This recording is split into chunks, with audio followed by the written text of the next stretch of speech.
Hey Creep Fam, how's it going? It's your girl Monica here. So today I am bringing you the second look in our 13 Days of Halloween series with the Pale Man from Pan's Labyrinth. If you have not seen that movie, go check it out. It's amazing. But anyway, we're just jumping right into it. So with this, you can kind of go about it however you want. I decided to kind of start with some of the hand stuff first, but you definitely don't have to if you'd prefer to do the hand stuff after the face stuff is done. But I just kind of jumped between the two. So I'm just taking some acrylic nails, kind of long ones because he's kind of got these like pointed, jaggedy, black ended fingers. So I'm just going ahead and gluing those onto my nails and then painting them black on the tops and underneath as well. And I'm just throwing my hair up real quick because we are moving on to the bald cap. So go and get this on your head. Once you're looking super cute, go ahead and sketch out where you're gonna need your bald cap to be, everything you're gonna need to cut off, all that good stuff. And then just go ahead and chop off all that excess material. This is where having those long fingernails kind of started screwing me over a little bit because it made doing kind of anything really difficult because I'm not used to having nails this long. But hey, look, we did it, yay. So once you finally get your bald cap cut, go ahead and use some Pros-Aid or spirit gum, whatever you prefer, to adhere it to your face and the back of your neck a little bit here. Now we're doing a wardrobe change. Don't worry, I'm not naked. Don't be weird. So I kind of last minute decided to take the remnants of what we cut off from that bald cap and kind of use it to our advantage here and kind of made little weird skin folds because Pale Man is super saggy and gross. So I figured, hey, why not make use of these little guys and we'll attach them to our neck here. So that's what we're doing. I'm just kind of placing them where I feel they work and then going ahead and again using spirit gum and or Pros-Aid to stick them onto my neck. I'm then grabbing some foundation just to kind of even out the skin tone a little bit more. So I'm just slapping that on there and then using a brush to buff it all in. And then I'm going to start sketching out the rest of my creepy little skin folds here. So kind of just like going randomly into it and just doing whatever I want with it, to be honest. And then I'm taking like a medium brown eyeshadow, starting to shade under those folds that we created, and then using a darker brown eyeshadow to put that more into the more recessed areas and really deepen and give those kind of saggy skin pieces some dimension. We're then grabbing a white water activated face paint. I'm putting this on a brush and just flicking this all over my upper body to lighten the skin tone a little bit and give it some texture.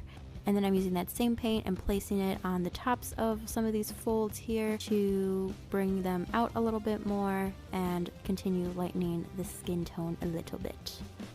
Next, we're going to be doing the eyeballs on the hand. I would actually recommend doing this at the end of your application because I thought it would be easier to do it at first hand when I can have full vision and view of what I was doing, and in one way it was, but because your palm is such a high movement area, there's very little you can do while you're still trying to apply the rest of this makeup, keep it from dislodging where you're trying to adhere it from. So because of that, I would recommend doing this at the end of your application, but this is the route I took, so we're just gonna go with it. I'm applying the eyeball to my palm with some Pros-Aid and then taking some liquid latex and putting that around the perimeter of the prosthetic to blend it into my skin a little bit more. And then I'm just taking little ripped up pieces of tissue paper mixed with liquid latex and then just building that up around the edge of the prosthetic to strengthen it a little bit more.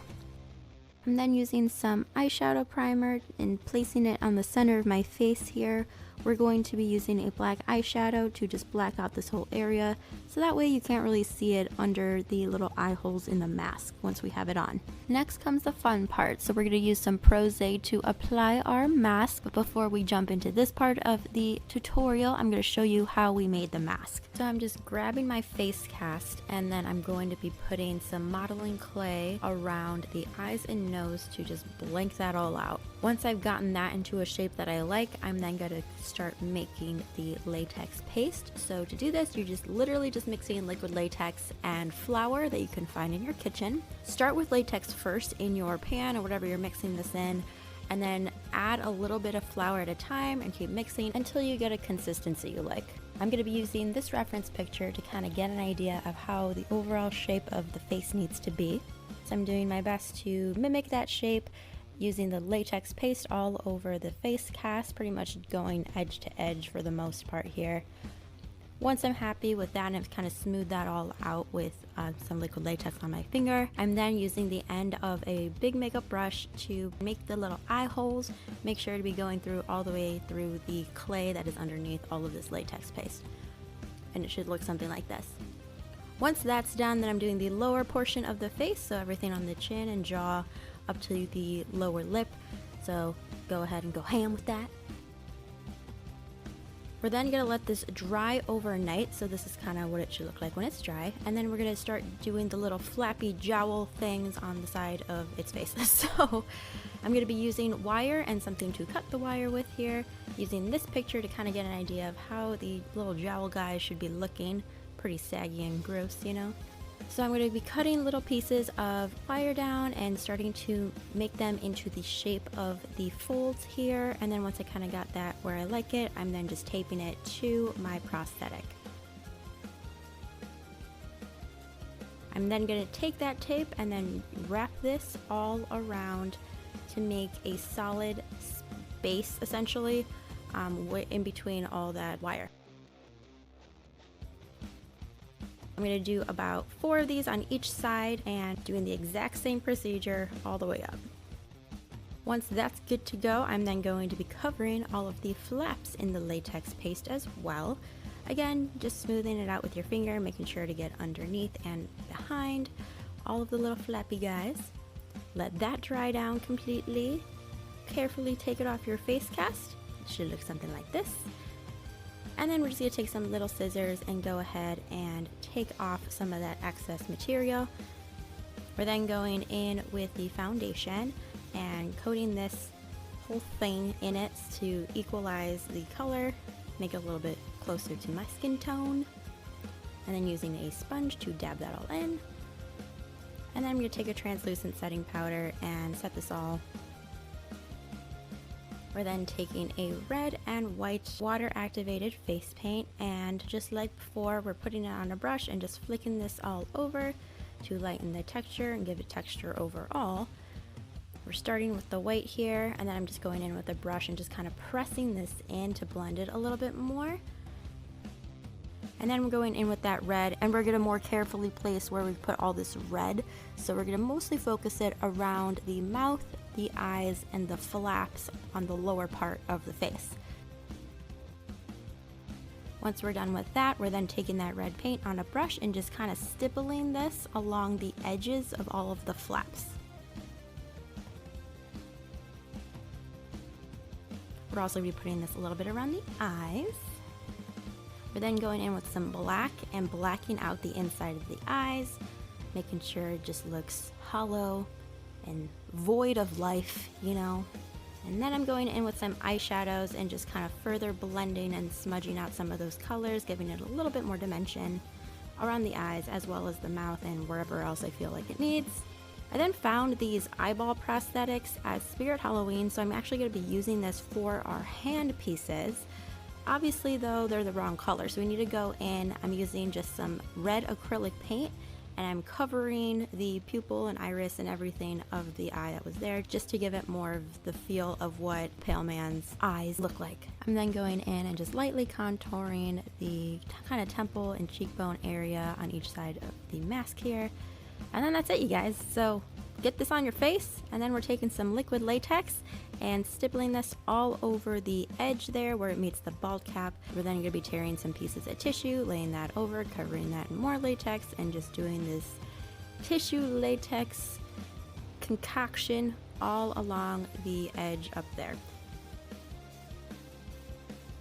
While we're waiting for that to dry, I'm just filling in my lower lip here with a dark red color, just using a red water activated face paint. Once that's all dry, we're then going to take our foundation and cover this all up, do the whole flicking paint thing with the white and the red on the top there, blend it in more. Got to go back in with that shadow, kind of bring that line back for the temple contour. And then taking the white paint, we're just going to be placing this all over our hand here. And then taking the red and kind of just stippling that around the eyeball, get it kind of bloody and gross looking. Blend that in a little bit there. And then we're just gonna take some black eyeshadow and just put this on the tips of our fingers, bringing it down a little bit, putting it around the eye just to give it a little bit more dimension there. And then that's it, you guys. You are now the Pale Man. So, like I said, because I did the eyeball prosthetic things towards the beginning, they didn't stay on very long because I was obviously maneuvering my hands a lot, so they did kind of come off. That's okay. So again, recommended to do this towards the end, or if you have somebody help you towards the end if you can't see very well, that would be ideal too. But as always, thank you guys so much for watching. Make sure to subscribe so you can join us for the rest of the journey for our 13 Days of Halloween series. I love you all. Have a great night, and I'll catch you in the next video. Mwah!